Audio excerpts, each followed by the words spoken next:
रात तो समय की पाबंद है, ढल जाएगी। ये रात तो समय की पाबंद है, ढल जाएगी। देखना है चिरागों का सफ़र कितना लंबा चलता है।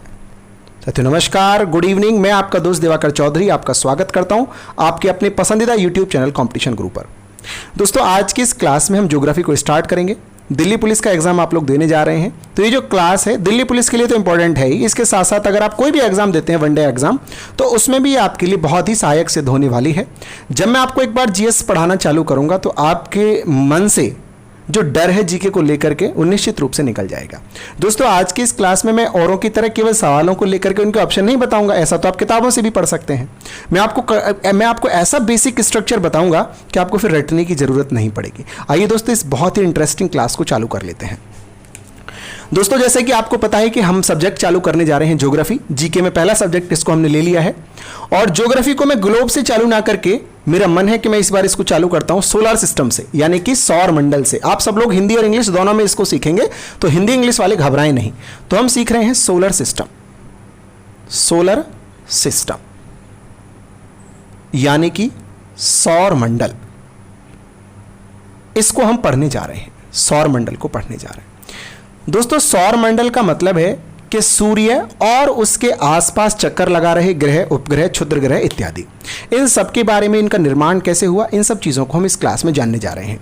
दोस्तों अगर सूर्य की उत्पत्ति के बाद में अगर पृथ्वी और इसके सोलर सिस्टम यानी कि इसके आसपास ग्रह उपग्रह की उत्पत्ति की बात करी जाए तो इसको लेकर के दुनिया भर की थ्योरीज जो हैं वो आई हैं, लेकिन हमारे जो सिलेबस में है और जिनको आप सब लोग पढ़ते हैं वो थ्योरी है बिग बैंग थ्योरी।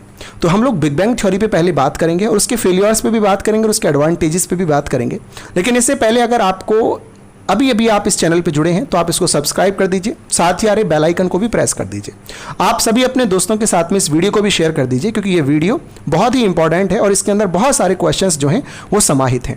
दोस्तों अब शाम के 8 बजे हैं और आप ज्योग्राफी की क्लास को देख रहे हैं। सुबह जैसे ही 8 बजेंगे आपके सामने मैथ की क्लास आ जाएगी, और 9 बजे आपके सामने करंट अफेयर्स की क्लास आ जाएगी, स्टैटिक जीके की क्लास आ जाएगी, और फिर शाम को 5 बजे आपको रीजनिंग की क्लास मिलेगी। इस तरीके से आपको कंप्लीट बैच मिल रहा है दिल्ली पुलिस का। तो दोस्तों मैं आपसे बात कर रहा हूं सोलर सिस्टम यानी कि सौर मंडल के विषय में।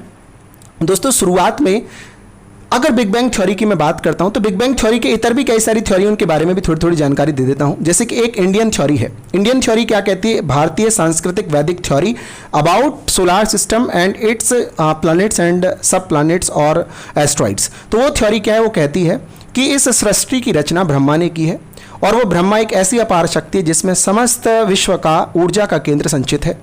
इसके अलावा एक थ्योरी है, ये लैटिन से थ्योरी आई। उस थ्योरी में कहा गया था कि someone is in the dark sleep and we all are the dream of that person, यानी कि कोई ऊर्जा है वो बहुत गहरी नींद में सो रही है और उस सोते हुई ऊर्जा के सपना जो है वो हम सब लोग हैं। एक इस तरीके से लैटिन थ्योरी है। एक थ्योरी अपनी जो आप देख रहे हैं कि जेनेवा के अंदर 27 किलोमीटर गहरी सुरंग के अंदर हिग्स बोसोन नाम के कणों के आधार पर इस कैसे जीवन की उत्पत्ति हुई, कैसे एटम का बनना हुआ, इन सारी चीज़ों से पर्दा हटाने को लेकर के एक और शोध चल रहा था। उसमें जो है आपने बोसोन कण के बारे में भी पढ़ा होगा, है ना। तो वो सारी की सारी चीज़ें वहाँ पे भी हैं। लेकिन आज जो हम पढ़ने जा रहे हैं, हम पढ़ने जा रहे हैं बिग बैंग थ्योरी को।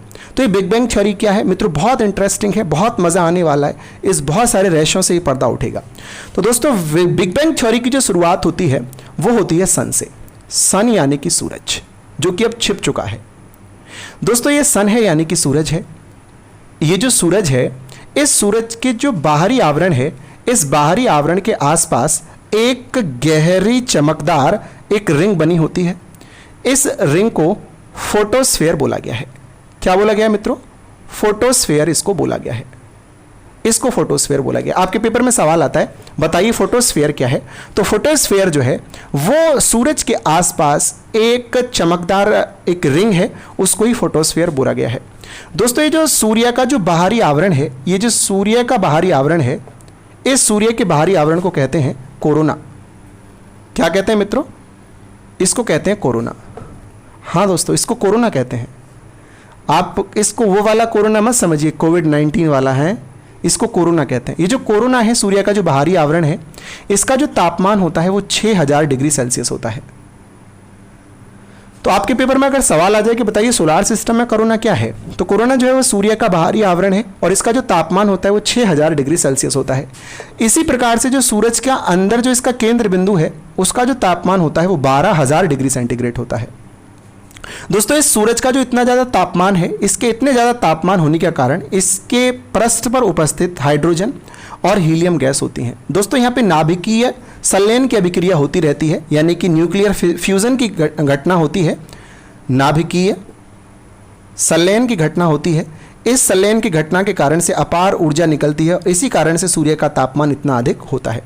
दोस्तों हुआ कालांतर में ये था कि ये जो सूरज है, इस सूरज का जितना आकार है, इसके आकार से भी 3 गुना बड़ा, इस सूरज के आकार से भी 3 गुना बड़ा एक तारा सूरज की कक्षा से होकर के निकला। जब ये तारा सूरज की कक्षा से होकर के निकला, जब ये सूरज से यहाँ पे दिखाई दिया था, तो ये सूरज का जितना आकार है उसके आकार का मल्टीप्लाई 3 था, 3 गुना था। आप मुझे बताइए, जब आकार ज़्यादा होगा तो अकॉर्डिंग टू F = mg, जो इसका g की वैल्यू है, यानी अपनी तरफ खींचने की जो शक्ति है वो भी ज़्यादा होगी। आप जानते होंगे कि अगर कोई चुंबक ज़्यादा बड़ी है तो अपनी तरफ खींचने की चुंबकत्व की जो शक्ति है वो उसकी ज़्यादा ही होगी। तो अब चूंकि ये जो सूरज से 3 गुना बड़ा था, इस कारण से जो इसका g का मान था, यानी कि इस पर जो ग्रेविटेशनल फोर्स था, यानी गुरुत्वाकर्षण जो इसका बल था, अपनी तरफ खींचने की जो क्षमता थी, वो भी बहुत कई गुना इससे ज़्यादा थी। इसका नाम था मित्रों फ्रेंड स्टार। इसका नाम क्या था, आपसे पूछ लेता है तो इसका नाम था फ्रेंड स्टार। तो ये फ्रेंड स्टार जो था, ये सूरज की कक्षा से होकर के निकल रहा था। जब ये सूरज के निकटतम कक्षा में स्थित था, यानी कि जब ये सूरज के निकटतम लगभग यहाँ पे आया होगा, तो सूरज के नज़दीक आने पर जब इसकी सूरज से दूरी मिनिमम हो गई, तब इसने सूरज के उस हिस्से को जो इसके सबसे नज़दीक था अपनी ओर आकर्षित किया। जब इस सूरज के नज़दीक वाले इस हिस्से को इस फ्रेंड स्टार ने अपनी ओर आकर्षित किया, तो ये वाला हिस्सा सूरज से टूट करके नीचे की तरफ को जाने लगा। जब ये टूट करके इससे इसकी तरफ को खिंचा और जब ये इसकी तरफ को जा रहा था, इतनी देर में ये जो फ्रेंड स्टार था ये यहाँ से निकल के इस साइड चला गया और यहाँ पे जाके ये बन गया। आपको अगर दिखाई दे रहा हो तो मैं यहाँ पे बना देता हूँ। बाकी आपकी वीडियो से बाहर ये गोला है पूरा का पूरा, तो यहाँ पे आके ये जो फ्रेंड स्टार है ये इस कक्षा में यहाँ आके स्थापित हो गया। मित्रों जब ये यहाँ पे आके स्थापित हो गया तो इसको बोला गया प्रॉक्सिमा सेंचुरी। क्या बोला गया भैया? प्रॉक्सिमा सेंचुरी, यानी कि प्रॉक्सिमा शताब्दी। हिंदी में भी आप इसको कह सकते हैं प्रॉक्सिमा शताब्दी। यहां से पेपर में सवाल आता है कि बताइए सूरज के निकटतम स्थित तारा कौन सा है, यानी कि nearest star to the sun, and the answer is Proxima Centauri. Proxima Centauri is not more than friend star. Friend star is the star which is nearest star to the sun, known as Proxima Centauri, यानी कि Proxima शताब्दी ही वह तारा है जो सूर्य के निकटतम स्थित है। तो मैं लिख भी देता हूं, यह जो प्रॉक्सिमा सेंचुरी है ये सूर्य की निकटतम स्थित तारा है। निकटतम स्थित तारा है जो प्रॉक्सिमा सेंचुरी है, वो सूर्य की निकटतम स्थित तारा है। मित्रों जब ये हिस्सा यहां से टूट गया, जब सूरज का ये हिस्सा यहां से टूट गया और ये हिस्सा जो है जब इधर की तरफ बढ़ने लगा, तो आप मुझे बताइए इस हिस्से का उस समय तापमान कितना रहा होगा? तो आप बिल्कुल ठीक कह रहे हैं, क्योंकि सूरज के बाहरी आवरण से निकला है तो इस वजह से बाहरी आवरण से निकलने के कारण से इसका तापमान भी 6000 डिग्री सेल्सियस ही होगा। दोस्तों जब ये हिस्सा यहाँ पे आ गया, ये बहुत आग की ज्वलंत लपटों से ये तड़प रहा था, कहूँ तो बिलबिला रहा था।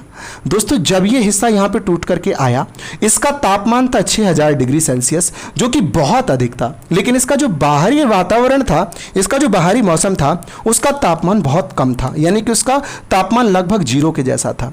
जब 0 के जैसा तापमान इसके आसपास था, ये बहुत गर्म चीज़ थी, ये बहुत ठंडी चीज़ थी। जब ये दोनों एक दूसरे के पास आए तो ये जो टुकड़ा था, इस टुकड़े में थर्मल एक्सपेंशन हो गया, अर्थात ऊष्मीय प्रसार हो गया। मित्रों ऊष्मीय प्रसार होने के कारण से यह टुकड़ा जो है ये बहुत सारे छोटे छोटे हजारों करोड़ों अरबों छोटे छोटे टुकड़ों में टूट गया। और दोस्तों ये सारे छोटे छोटे टुकड़े जो थे, ये अपने ऊपर लगने वाले सेंटीपिटल और सेंट्रीफ्यूगल फोर्स के आधार पर इस सूरज के आसपास चक्कर लगाने लगे। अब आपके पेपर में सवाल आता है कि बताइए सूरज के चारों ओर कितने टुकड़े चक्कर लगाते हैं? How many bodies are there which is revolute towards the sun या ओवर द सन? तो आप इसका आंसर क्या देंगे? हजारों करोड़ों अरबों, यानी कि सूरज के आसपास कितने सारे टुकड़े चक्कर लगाते हैं? तो उसका असंख्य इसका उत्तर है, इन्फिनिटी है, पता नहीं है कितनी संख्या है। बहुत सारे टुकड़े जो हैं वो सूरज के आसपास, सूरज में से निकल करके ही वो इसके चक्कर लगाते हैं। लेकिन जितने भी ये टुकड़े चक्कर लगा रहे थे मित्रों, इस सूरज के आसपास जितने भी ये टुकड़े इसमें से छोटे छोटे टूटे थे, वो सूरज के चक्कर लगा रहे थे। उन सभी टुकड़ों में कुछ टुकड़ों की कुछ खास बातें थी। वो खास बातें क्या थी वो मैं यहाँ पे लिख रहा हूँ मित्रों। वो खास बातें ये थी कि उनमें से कुछ टुकड़े ऐसे थे जिनका ऑर्बिट फिक्स था, जिनका जो ऑर्बिट था वो फिक्स था। ऑर्बिट फिक्स होने का मतलब है कि उनकी कक्षा नियत थी। क्या नियत था भैया? कक्षा नियत थी।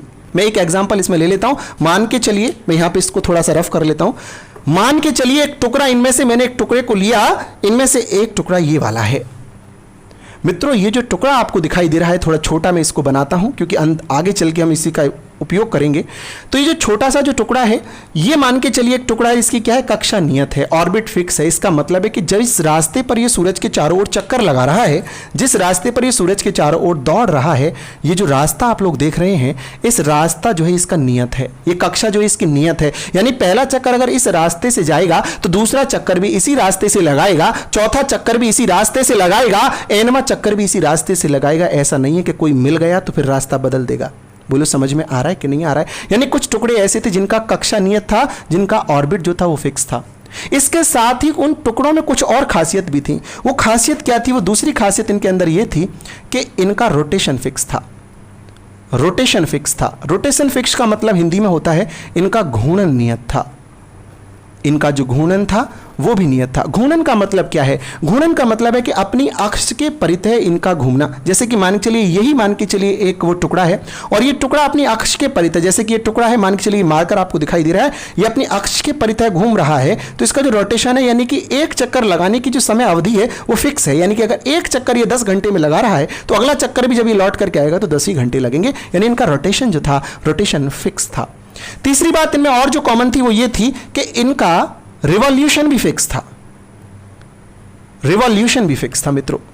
इनका जो रिवॉल्यूशन था वो फिक्स था, यानी कि परिक्रमण काल निश्चित था।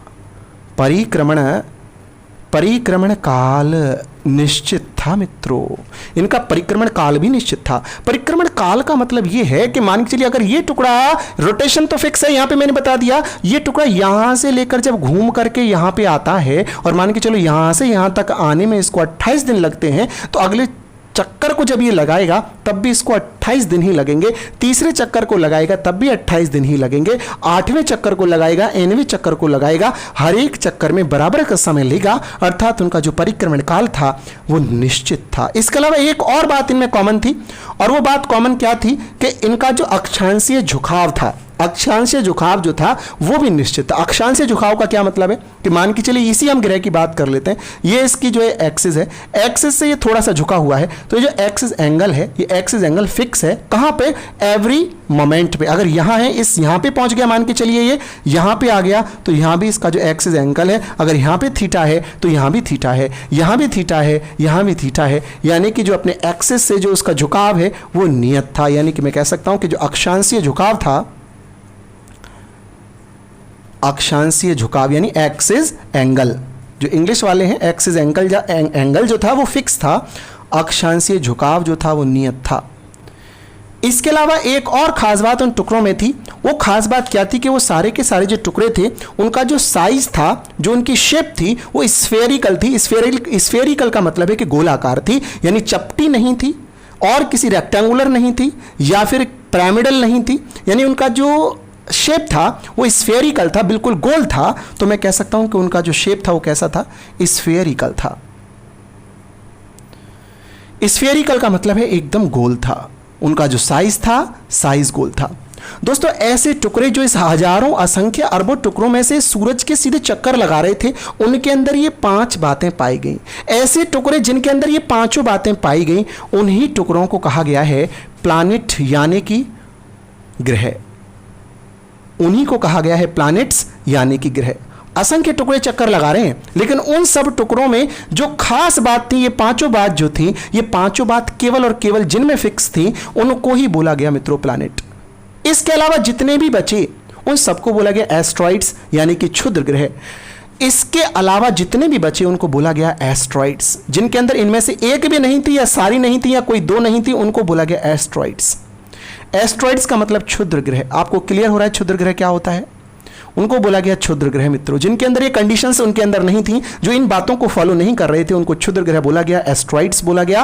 मित्रों जो इनको फॉलो कर रहे थे उनको प्लैनेट्स बोला गया। इन प्लैनेट्स की जो संख्या थी वो 8 थी। यानी ऐसे टुकड़े जो इन सब बातों को फॉलो कर रहे थे, ये सब बातें उनके ऊपर लागू हो रही थी, उनकी संख्या जो थी 8 थी। पेपर के सवाल है मित्रों, ये पेपर के अंदर आपसे पूछता है, बताइए किसी भी टुकड़े के ग्रह होने की निम्न में से कौन सी शर्त है या कौन सी शर्त नहीं है। तो ये 5 बातें आप सीख लीजिए। ऑप्शन में आप देख लीजिएगा कौन सी दे रखी है कौन सी नहीं दे रखी है, तो उसके आधार पर आप इसको कर सकते हैं। अगर मैं इन 8 टुकड़ों की एक एक करके बात करता हूं तो आइए मित्रों उन सब की हम बात कर लेते हैं।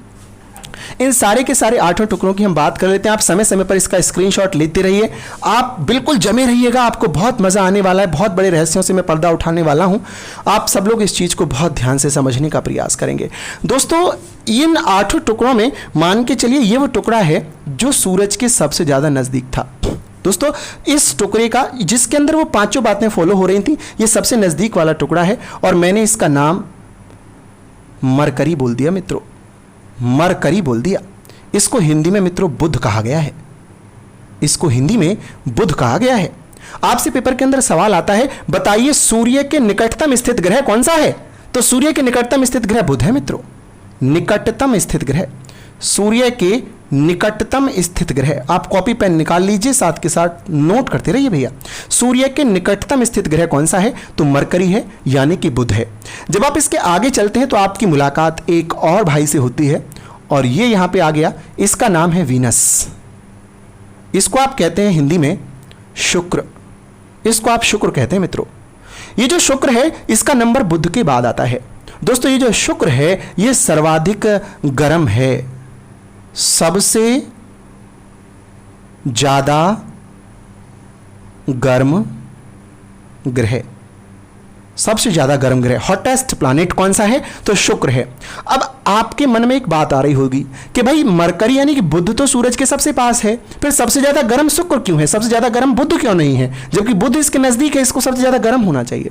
तो मित्रों इसका कारण है कि इस जो शुक्र है इसका जो सरफेस है उस सरफेस पर पाई जाती है कार्बन डाइऑक्साइड गैस। कौन सी गैस पाई जाती है? Carbon dioxide. मित्रों जो कार्बन डाइऑक्साइड गैस है वो carbon dioxide gas green house effect यानी कि हरित गृह प्रभाव की घोतक होती है।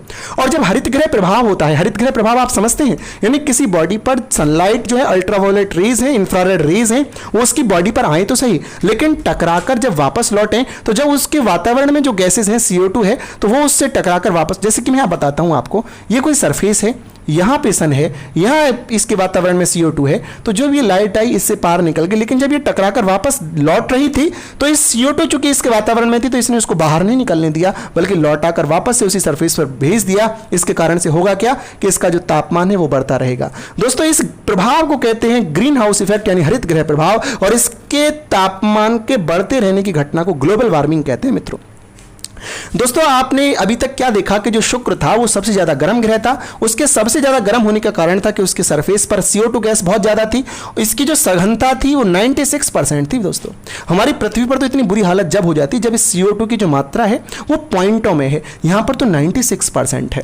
दोस्तों चूंकि 96% CO2 है तो यहां सबसे ज्यादा यहीं पर सारा का सारा जो ल्यूमिनियस है, ल्यूमिनियस इंटेंसिटी है, वो सबसे ज्यादा इसी ग्रह के ऊपर आ रही है। इसी कारण से सबसे ज्यादा चमकदार भी है। और आपसे अगर पूछे कि मोस्ट लग्जूरियस प्लैनेट कौन सा है तो वो भी यही है, सर्वाधिक चमकदार, सर्वाधिक चमकदार ग्रह।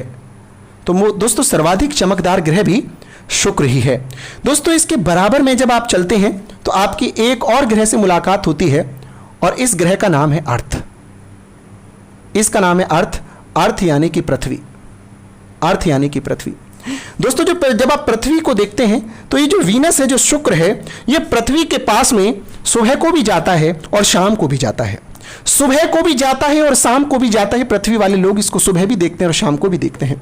जब सुबह भी देखते हैं तो इस कारण से इसको सुबह का तारा या भोर का तारा भी कह दिया गया है।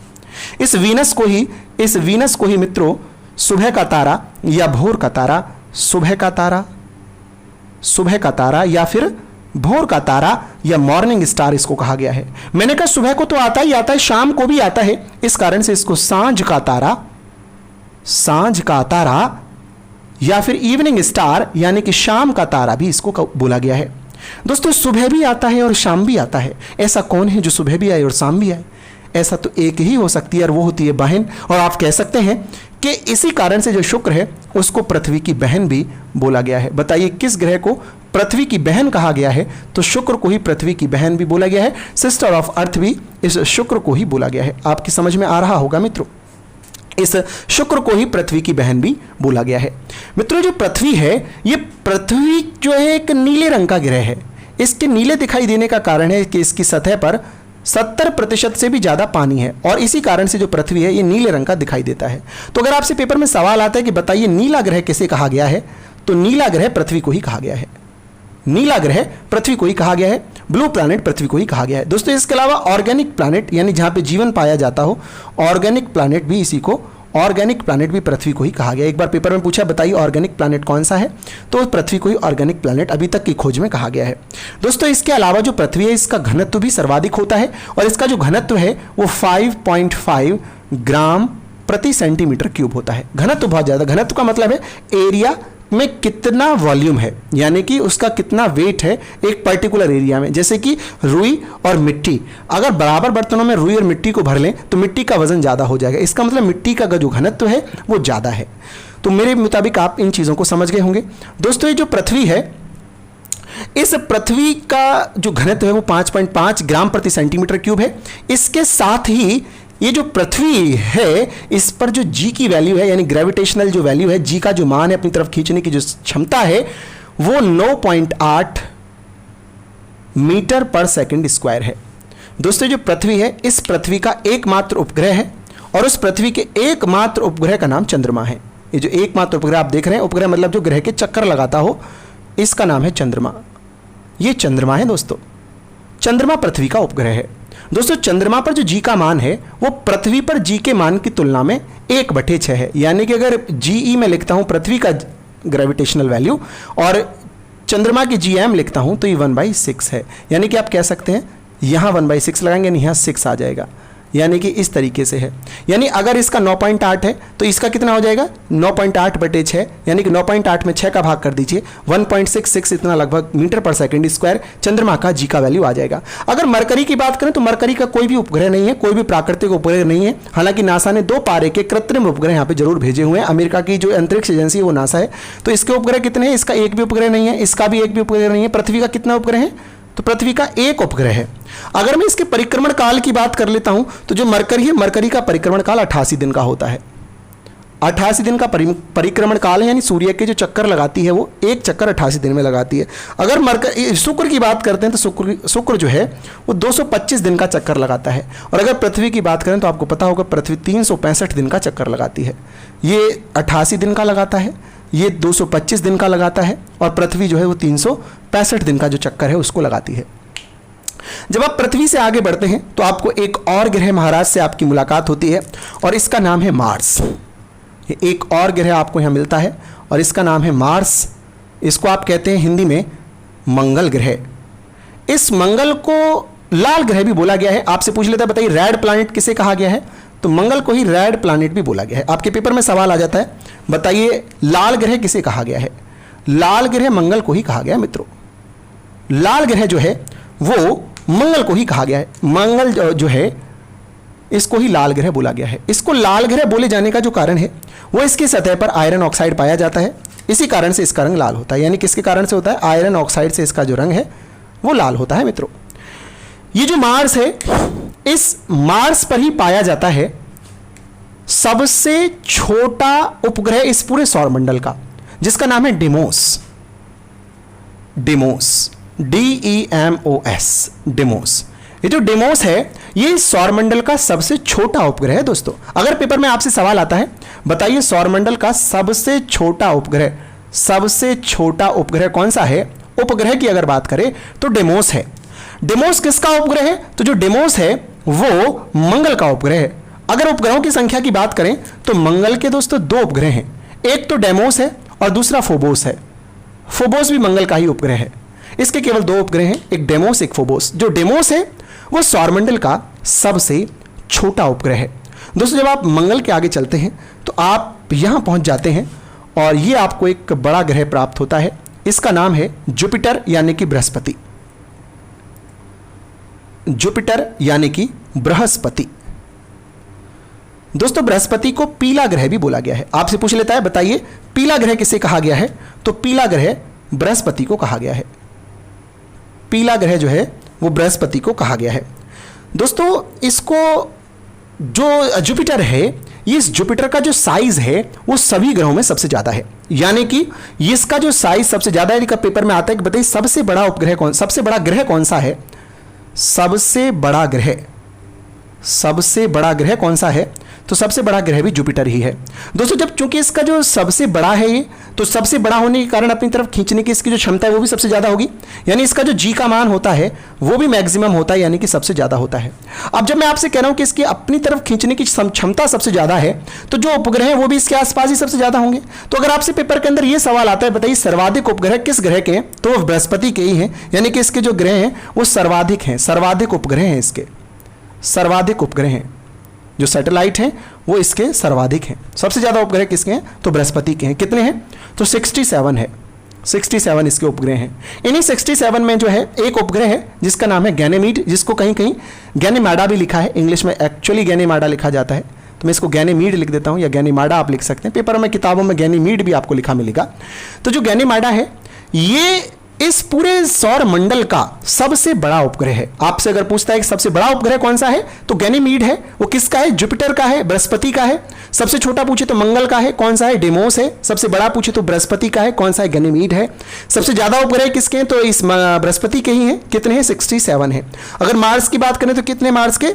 मार्स के 2 हैं। अगर ये पूछे कि परिक्रमण काल कितना है, तो इसका 687 दिन है, 687 दिन। ये जो मंगल है इसका जो परिक्रमण काल यानी ऐसे करके घूम के आने की जो इसकी है वो सबसे 687 दिन है। अगर जुपिटर की बात करें तो इसका 124 साल है, 124 साल, 124 वर्ष लिख देते हैं, साल में थोड़ी गाली सी छुपी हुई लगती है। 124 वर्ष है, एक वर्ष जहां पे 365 दिन का है, एक दिन जहां पे 24 घंटे का है। यानी कि जो जुपिटर है, ये जुपिटर जो है इसका जो परिक्रमण काल है वो 124 साल का है। बोलो समझ में आ रहा है कि नहीं आ रहा है? बोलो यस और नो। जब आप जुपिटर से आगे बढ़ते हैं तो आपकी मुलाकात एक और ग्रह से होती है, और वो ग्रह यहां पे आप पहुंच गए उस ग्रह के पास में, ये वो ग्रह है। इस ग्रह का नाम है सैटर्न। सैटर्न का मतलब शनि, सैटर्न है। इस सैटर्न का मतलब हो गया दोस्तों शनि, शनि देवल नहीं, इसका नाम है शनि। ये जो शनि है, इस शनि का जो घनत्व है वो सबसे कम है, यानी सबसे कम घनत्व है। इसका जो वेट है वो बहुत कम है, घनत्व सबसे कम है। घनत्व सबसे कम होने का कारण है कि ये गैसीय ग्रह, ये पूरा लगभग गैसों से बना हुआ है।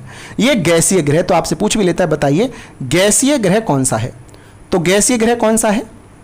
शनि है। इसके आसपास एक गैस का छल्ला, एक रिंग भी पाया जाता है। ये जो वलय आपको दिखाई दे रहा है ये कौन सी गैस का है? तो हीलियम गैस का रिंग है। हीलियम गैस का रिंग, हीलियम गैस का छल्ला किसके चारों ओर पाया जाता है? तो शनि के ही चारों ओर पाया जाता है। दोस्तों ये जो शनि है, इस शनि के 62 उपग्रह हैं, 62 इसके उपग्रह हैं। जो टाइटन है वो इसका सबसे बड़ा उपग्रह है। टाइटन जो है वो सैटर्न का सबसे बड़ा उपग्रह है, और इसके टोटल कुल मिलाकर के 62 उपग्रह हैं। इसके अलावा जो टाइटन है, टाइटन का जो परिक्रमण काल है वो 29 ईयर्स है, 29 ईयर्स है। जो टाइटन है, टाइटन का परिक्रमण काल 29 ईयर्स है। अगर मैं बात करता हूं जुपिटर की, तो जुपिटर का जो है वो 124 नहीं भैया 12 वर्ष है, वो गलती से लिख गया 124 यहां पे, तो ये 12 वर्ष है इसका। उसका कितना है? शनि का कितना है? तो 29 वर्ष है, शनि का जो है 29 वर्ष है।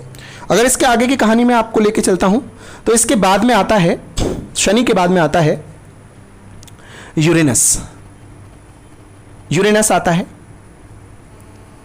फिर उसके बाद में आता है नेपच्यून। नेपच्यून यानी अरुण और वरुण, ये दोनों ग्रह आते हैं। दोस्तों ये जो अरुण और वरुण ग्रह हैं, इन दोनों ग्रहों को ग्रीन प्लैनेट यानी कि हरे ग्रह भी बोला गया है। हरे ग्रह भी इनको बोला गया है। आपसे कहता है इनको हरे ग्रह क्यों कहा गया है? क्योंकि इन दोनों पर मार्स गैस पाई जाती है, CH4 पाया जाता है, CH4 गैस पाई जाती है, और इस मार्स गैस की उपस्थिति की वजह से जो इसका कलर होता है वो हरा होता है। यानी कि इनको मार्स गैस की उपस्थिति के कारण से, मार्स यानी कि मार्स गैस की उपस्थिति के कारण से, CH4 के मैथेन के कारण से, मैथेन को मार्स गैस भी बोला गया, MARSH मार्स गैस बोला गया, यानी मैथेन यानी कि CH4 के पाए जाने के कारण से ही इनका जो कलर है वो हरा होता है। अगर यूरेनस के उपग्रहों की बात करें तो यूरेनस के उपग्रह हैं दोस्तों 27, यूरेनस के 27 हैं, और ये जो नेपच्यून है इसके 14 उपग्रह हैं। अगर परिक्रमण काल की बात कर लें तो ये जो यूरेनस है, इस यूरेनस का जो परिक्रमण काल है वो 84 वर्ष है, 84 ईयर्स है, 84 वर्ष है 84, और नेपच्यून का 129 वर्ष है, 129 ईयर्स जो है वो इसका उपग्रह है, इसका जो 165 है, इसका 165 है, 165 ईयर्स है नेपच्यून का। यानी वरुण का जो परिक्रमण काल है, जो इसके आसपास घूमने का जो टाइम है वो 165 साल है नेपच्यून का, यानी कि वरुण का। दोस्तों इसके अलावा मैं आपको बहुत इंपॉर्टेंट बातें और बताता हूं। आप मुझे बताइए कि जो पूरा का पूरा आपको अभी हमने सौरमंडल दिखाया है, इस पूरे सौर मंडल के अंदर आपको सबसे बड़ा ग्रह कौन सा दिखाई दे रहा है? तो आप मुझसे कहेंगे कि हमको सबसे बड़ा दिखाई दे रहा है जी जुपिटर। तो अगर जुपिटर सबसे बड़ा है तो निश्चित रूप से जो जुपिटर है, उस जुपिटर की जो अपनी तरफ खींचने की शक्ति होगी वो सबसे ज्यादा होगी। बोलो हाँ या ना? यानी जो जितने भी क्षुद्र ग्रह इत्यादि हैं वो इसके आसपास बहुत ज्यादा मंडरा रहे होंगे, क्षुद्र ग्रह इसके आसपास बहुत ज्यादा मंडरा रहे होंगे। तो अब मुझे बताइए कि वो जो क्षुद्र ग्रह इसके आसपास मंडरा रहे होंगे, वो क्षुद्र ग्रह यहां पे होंगे या यहां पे होंगे? आप कहेंगे जी यहां नहीं होंगे। मैंने कहा क्यों नहीं होंगे? तो आपने कहा क्योंकि सैटर्न जो है गैसीय ग्रह, उसकी तो अपनी तरफ खींचने की शक्ति बहुत कम है, तो यहां तो ये अपनी तरफ खींचेगा नहीं, तो बॉन्ड ही नहीं बन पाएगा। इस कारण से वो इसके और इसके बीच में जमा होगा। भाई यहां तो जमा नहीं हो सकती, इधर तो कुछ है नहीं, तो बॉन्ड कहां बना? इन दोनों के बीच में बना, यानी कि जुपिटर के और मार्स के, यानी मंगल के और बृहस्पति के बीच में एक झुंड बन गया। झुंड किसका बन गया? छोटे छोटे क्षुद्र ग्रहों का झुंड बन गया मित्रों, छोटे छोटे क्षुद्र ग्रहों का झुंड बन गया। यहां बहुत सारे छोटे छोटे, बहुत सारे छोटे छोटे, बहुत सारे छोटे छोटे। समझ में आ रहा है? बोलो अच्छा लग रहा है आपको? कमेंट करके बताओ अच्छा लग रहा है तो बताओ। बहुत सारे छोटे छोटे ये आपको क्या दिखाई दे रहे हैं? ये छोटे छोटे आपको यहां पे एस्ट्रॉइड्स यानी कि क्षुद्र ग्रह दिखाई दे रहे हैं। जब भी आपसे पूछता है बताइए एस्ट्रॉइड बेल्ट किन दो ग्रहों के बीच में है, तो वो है किस किस के बीच में? मंगल और बृहस्पति के बीच में। आपसे पेपर में पूछ लेता है बताइए क्षुद्र ग्रह मेखला यानी एस्ट्रॉइड बेल्ट, एस्ट्रॉइड बेल्ट, क्षुद्र ग्रह कटक किस दो ग्रहों के बीच में है? तो एस्ट्रॉइड बेल्ट जो है वो मार्स के और जुपिटर के बीच में है। इन दोनों ग्रहों के बीच में ही एस्ट्रॉइड बेल्ट है, यानी कि एक बहुत सारी झुंड है क्षुद्र ग्रहों का। यानी एस्ट्रॉइड बेल्ट कुछ और नहीं बल्कि एस्ट्रॉइड्स का एक झुंड है मित्रों। इसके अलावा अगर बात करें तो एक और प्लैनेट था, उस प्लैनेट का नाम, अब प्लैनेट उसको नहीं बोलते हैं, क्यों नहीं बोलते हैं हम आपको बताएंगे। उसका नाम था मित्रों प्लूटो। इसका नाम था प्लूटो, प्लूटो यानी कि यम। दोस्तों जो यम था वर्ष 2006 में उस यम को बाहर कर दिया गया। उसको बाहर करने का जो कारण था वो ये था कि जो प्लूटो था, जो यम ग्रह था, उसको बाहर करने का कारण ये था कि वो जो पांचों कंडीशंस हमने बताई उनको फॉलो नहीं कर रहा था। उसका परिक्रमण काल निश्चित नहीं था। वो जो चक्कर लगा रहा था उसको चक्कर लगाने के टाइम में अंतर था। उसका अंतर बाद में पता चला कि उसकी कक्षा के कारण था। इस कारण से यम को फिर ग्रहों का जो लेवल था उससे बाहर कर दिया गया। पहले जो 9 ग्रह होते थे अब 9 ना होकर कितने रह गए? केवल 8 ग्रह रह गए। इसी कारण से इसको क्या बोला गया? बौना ग्रह बोला गया, बौना ग्रह बोला गया, बदमाश ग्रह बोला गया, क्षुद्र ग्रह बोला गया। भाई जब ग्रह नहीं होगा तो क्षुद्र ग्रह ही होगा, इसमें क्या डाउट है? तो ड्वार्फ प्लैनेट इसको इंग्लिश में बोला गया है, ड्वार्फ प्लैनेट। इसी को ड्वार्फ प्लैनेट बोला गया। बोलो कोई डाउट है तो बताइए। दोस्तों एक और छोटी सी घटना मैं आपको बताता हूं। ये जो पृथ्वी है, वर्ष 1976 की बात है। इस पृथ्वी की कक्षा में, ये जो पृथ्वी आपको दिखाई दे रही है, इस पृथ्वी की कक्षा में 1986 में एक कॉमेट्स आया। इस यहां पे मैं इसको यहां से हटा देता हूं, यहां से हटा देते हैं। चलिए ये जो पृथ्वी है, इस पृथ्वी की कक्षा में कॉमेट्स आया। कॉमेट्स का मतलब एक पुच्छल तारा आया। ये कॉमेट्स है, पुच्छल तारा, कॉमेट्स, पुच्छल तारा। ये इसका हेड है, मुख है, और ये इसकी टेल है। कब आया था? 1986 में आया था। जब 1986 में आया था तो इसका नाम क्या था? तो हेले था। तो आपसे पूछता है बताइए 1986 में जो कॉमेट्स आया था उसका क्या नाम था? तो उसका नाम था हेले। या आपसे ये पूछता है कि बताइए हेले कॉमेट्स किसकी कक्षा में आया था? तो पृथ्वी की कक्षा में आया था। कब आया था? तो 1986 में आया था। कैसा था? तो उसका एक हेड था, एक टेल था।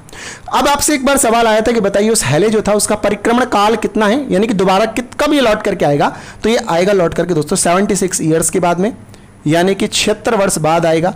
अब आप मुझे बताइए अगर 76 वर्ष इसका परिक्रमण काल है, इसका परिक्रमण काल कितना है? 76 ईयर्स है। अगर 76 ईयर बाद आएगा तो कौन से सन में आएगा? तो ये आएगा मित्रों, इसमें 86 में 76 को जोड़ दीजिए तो 2062 में ये आएगा।